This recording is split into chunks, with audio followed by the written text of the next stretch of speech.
Guillaume Janton n'a aucun tabou à parler d'argent et l'a une fois de plus prouvé. Cette semaine, le chroniqueur et entrepreneur de 31 ans est à l'honneur dans le magazine Public, édition du 25 novembre 2022. Et il n'a pas caché que voir son compte en banque bien rempli à une époque lui a fait tourner la tête.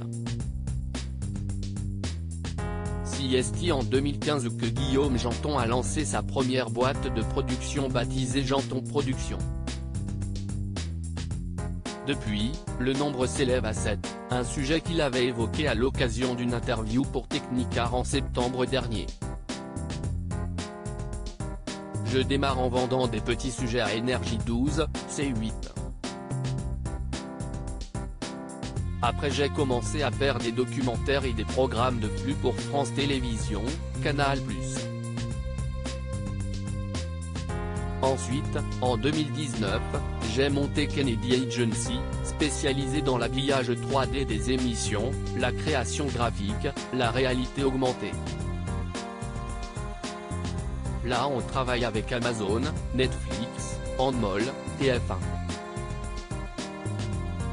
J'ai aussi une boîte de communication pour les entreprises, Blondinet, et un studio d'édition musicale, La Gamme, spécialisé dans les musiques pour la télévision.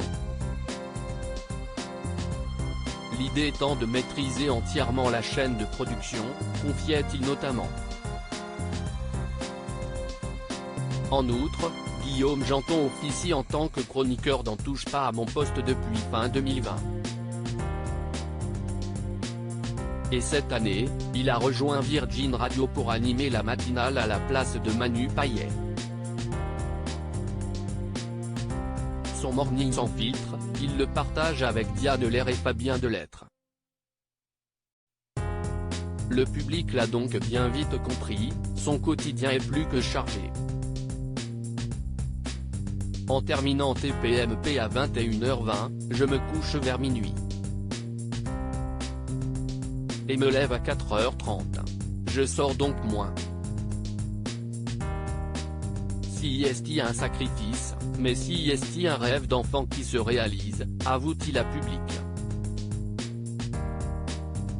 Guillaume Janton sans tabou sur l'argent. Très vite, Guillaume Janton a compris qu'il souhaitait monter ses sociétés et aujourd'hui, il collabore avec une centaine de collaborateurs. Un business qui lui permet d'être richissime à seulement 31 ans. Dans TPMP il a déjà révélé qu'il lui arrivait de dépenser plusieurs dizaines de milliers d'euros. Une déclaration qui n'a pas fait l'unanimité. Quand vous gagnez le salaire minimum alors que vous travaillez dur et qu'une personne dit toucher 20 ou 100 fois plus, ça génère de la frustration. L'argent divise notre société. Quand on en gagne beaucoup, il faut bien le dépenser, le redistribuer et avoir la décence de ne pas s'inventer sur les réseaux sociaux, poursuit-il auprès de Public. Il assure ensuite qu'il connaît la valeur de l'argent car, lors de son arrivée à Paris, son quotidien était bien différent. Je vivais dans un 6 mètres carrés et je gagnais 480 € par mois. J'avais 2 € par jour pour me nourrir. Je mangeais juste un double cheese au McDo. Je connais la valeur de l'argent. Mais quand j'ai commencé à gagner des sous, j'ai tout dépensé, même plus.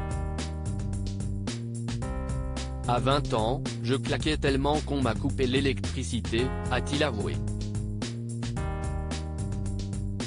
S'il a déjà confié par le passé qu'il était toujours aussi dépensier, on imagine que depuis, il s'arrête avant de subir le même sort.